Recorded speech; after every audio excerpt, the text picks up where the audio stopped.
Omubaka wa Nnyendo Mukungwe ow'ekitiibwa Mathias Mpuuga Nsamba akyagenda mu maaso n'okutalaga ebitundu eby'enjawulo ng'akuyega abalonzi okuddamu okumulonda ku kifo kino.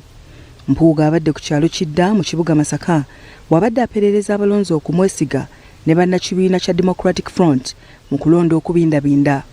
Wano wasabidde abantu obutalonza bukyayi wabula bafeeyo ku bakulembeze abanaakolera ekitundu kyabwe.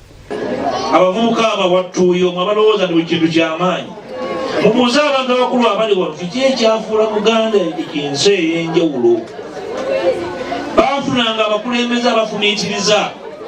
Twagala Uganda ekyuke, twagala pulezidenti omuggya, twagala ne ba MP ab'embavu abatasa ku mulembe gwaffe ne ku mutindo gwaffe. Mpuuga era akubiriza abantu okubokereza enkokolo okuba akalulu kaabwe okwewala ebizibu ebinaddirira naddala mu nkola eno etali nnambulukufu ey'obuuma obugenda okukozesebwa mu kulonda. Mukeere mugende mulonde era mbasaba abakadde abatalina maanyi mubakeezera abasobola okukola ki? Kubanga ebintu by'obuuma by'abakama birimu ebizibu. Akuuma ako kompyuta byabakama ne banne be baakasambye kwogera situbimanyi. Bayinza okuba nga baakagamba tezolera ssaawa mukaaga nga weebakamu ng'owummulamu. Mu ngeri y'emu Mpuuga asabye abazadde n'abantu ab'enjawulo okutuula n'abavubuka ensangi zino bababuulirire kubanga bangi batandise okusiiwuka empisa ne bava ku nnono z'obuntu bulamu ne badda mu kutyoboola n'okuwewula abantu. Abasajja abakulu abali wano n'abakyala abakulu mbasaba mwongere okufuna obudde mu bitawuluzi ku mizikiti nga mumaze swala enakunaku ng'olwajjuma mwongere okwogera n'abavubuka baffe. Ye omubaka omukyalo w'ekibuga Masaka Juliet Kakande Nakabuye ategeezezza nti mu kisanja ekijja essira bagenda kuliteeka mu kusaka amakolero okuyamba abantu mu kitundu kino okusobola okulaba nti bafuna emirimu.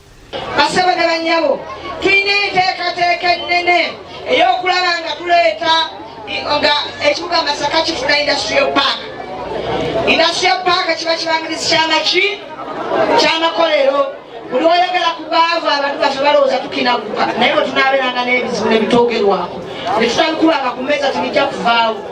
Ye Dr. Abedi Bwanika omubaka owa Kimaanya Kabonero asabye bannamasaka okubalonda okusobola okumaliriza ebitannaggwa omuli enguudo n'okuziteekako amataala. Bw'omala okutiikinga pulezidenti wo gw'oyagala tandika ekiddaka omuti gwokka. Bo bannakibiina kya Democratic Front abalala abeegwanyiza ebifo eby'enjawulo baagala okulwanyisa ekibba ttaka mu kitundu kino ko n'okulwanirira abantu abakolera ku nguudo okusobola okufuna ekigulira Magala eddiba. Obukuumi bwe tubagamba tebukoma mu kukuuma ttaka lya gavumenti lyokka naye nammwe eby'abantu tubikuuma kubanga twakimanya nti abantu abasinga obungi muyiikirizibwa ne ku ttaka gye muli ebibanja bye mulina bannannyini ttaka bamanyi okubayiikiriza ne babagobako. Justin Birungi Kayembe ne Betty Namawanda, BBS Telefina, Gambuze.